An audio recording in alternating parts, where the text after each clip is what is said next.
Virus আসে কয়েকদিন, থাকে, ফ্লুটাইপের, রাইট। তারপর চলে যায়। ভাইরাল বিষয়টা তো তাই, বাদাম কাকুর মতো।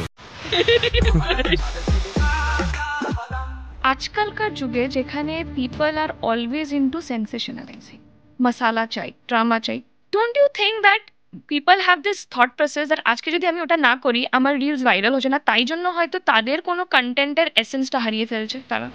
আমি তো জানি না যে কি করে সেন্সেশনালাইজ করতে হয়, বা আমি তো কাউকে জিজ্ঞেস করতে পারি না, আচ্ছা আপনার আগের বিয়েটা ভাঙবেন, এই কথাটা জিজ্ঞেস করতে পারি না। যদি পারতাম তাহলে আমার রিলসেও আরো অনেক বেশি ভিউ হতো হয়তো।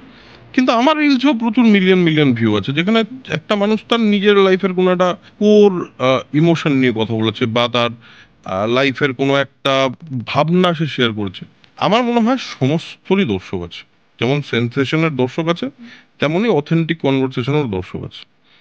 এবার শুধুমাত্র সেন্সেশন করতে গেলে যেটা হয়, আমার বিশ্বাস, এটা আমি আমি বলছি, এটা কমপ্লিটলি আমার বিশ্বাস, সেটা হলো, আমার মনে হয় যদি লং টার্মে থেকে যেতে হয় তাহলে honesty and authenticity matters the most.